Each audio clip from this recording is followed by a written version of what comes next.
Hi hello friends, welcome to study point. അപ്പോൾ നമ്മൾ ഇന്ന് ഈ ക്ലാസ്സിൽ ഡിസ്കസ് ചെയ്യാൻ പോകുന്നത് നദികളെ കുറിച്ചാണ്. പക്ഷെ നദികളിൽ എന്താ കിഴക്കോട്ടൊഴുകുന്ന നദികളെ കുറിച്ചാണ് നമ്മൾ ഇന്നിവിടെ ഡിസ്കസ് ചെയ്യാൻ പോകുന്നത്. അപ്പോൾ നമുക്കറിയാം ടോട്ടലി 44 നദികളാണ് ഉള്ളത്. നമുക്കറിയാം അതിൽ 41 പടിഞ്ഞാറോട്ടും അതിൽ 3 കിഴക്കോട്ടൊഴുകുന്ന നദികൾ. ഇപ്പോൾ കിഴക്കോട്ടൊഴുകുന്ന നദികൾ ഏതൊക്കെയാണ്? കബനി, ഭവാനി, പാമ്പാർ. ഈ 3 നദികളാണ് കിഴക്കോട്ടൊഴുകുന്നവർ. അപ്പോൾ നമ്മൾ ഇതിൽ ആദ്യത്തെ പഠിക്കാൻ പോകുന്നത് കബനി നദിയെക്കുറിച്ചാണ്. അപ്പോൾ നമുക്ക് ക്ലാസ് സ്റ്റാർട്ട് ചെയ്യാം. എൻ്റെ ഈ വീഡിയോസ് ആദ്യമായിട്ട് കാണുന്നവരാണെങ്കിൽ സബ്സ്ക്രൈബ് ചെയ്ത് സപ്പോർട്ട് ചെയ്യുക, ഫ്രണ്ട്സിനും കൂടെ ഷെയർ ചെയ്യാം. അപ്പോൾ ഓക്കെ, നമുക്ക് ക്ലാസ്സിലോട്ട് കിടക്കാം. അപ്പോൾ കബനി നദിയെക്കുറിച്ചാണ് നമ്മൾ ഡിസ്കസ് ചെയ്യുന്നത്. കേരളത്തിലെ നീളം, അതായത് കബനി നദിയിൽ കേരളത്തിലെ നീളം എന്ന് പറയുന്നത് 56.6 കിലോമീറ്റർ ആണ്. കബനി നദിയുടെ ആകെ നീളം എന്ന് പറയുന്നത് 240 കിലോമീറ്റർ ആണ്. കേരളത്തിൽ കിഴക്കോട്ടൊഴുകുന്ന ഏറ്റവും വലിയ നദിയാണ് കബനി. കേരളത്തിലെ കിഴക്കോട്ടൊഴുകുന്ന ഏറ്റവും വലിയ നദിയാണ് കബനി നദി എന്ന് പറയുന്നത്. കബനി അറിയപ്പെടുന്ന മറ്റൊരു പേരാണ് കപില. കപില എന്ന് വേറൊരു പേരിലും കൂടെ കബനി നദി അറിയപ്പെടുന്നുണ്ട്.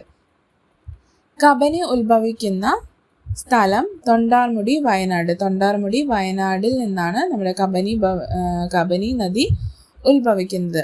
അതേപോലെ തന്നെ കബനിയുടെ പതനസ്ഥാനം എവിടെയാണ്? കാവേരി ആൻഡ് കർണാടക. കാവേരി നദി കർണാടകയിലാണ് കബനി നദിയുടെ പതനസ്ഥാനം എന്ന് പറയുന്നത്.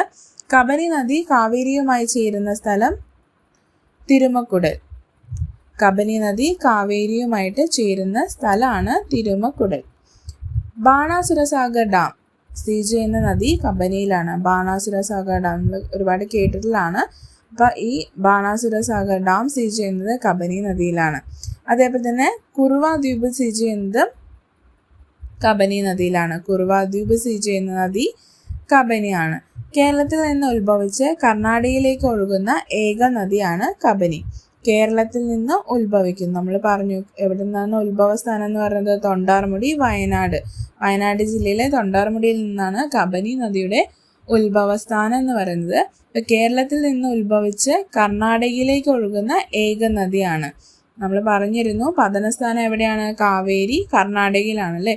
അപ്പോൾ കേരളത്തിൽ നിന്ന് ഉത്ഭവിച്ച് കർണാടകയിലേക്ക് ഒഴുകുന്ന ഏക നദിയാണ് കബനി നദി.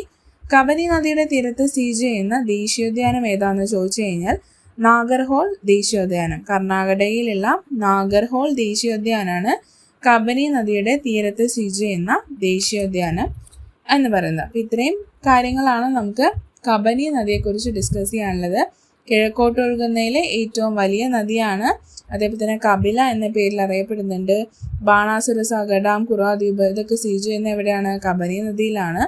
അതേപോലെ കേരളത്തിൽ നിന്ന് ഉത്ഭവിച്ച് കർണാടകയിലേക്ക് ഒഴുകുന്ന ഏക നദി കൂടെയാണ് കബനി നദി. അതേപോലെ തന്നെ കബനി നദിയുടെ തീരത്ത് സ്ഥിതി ചെയ്യുന്ന ദേശീയോദ്യാനം നാഗർഹോൾ ദേശീയോദ്യാനം, കർണാടക. ഇത്രയും ചെറിയ ഡീറ്റെയിൽസ് ആണ് നമുക്ക് കബനി നദിയെക്കുറിച്ച് പറയാനുള്ളത്.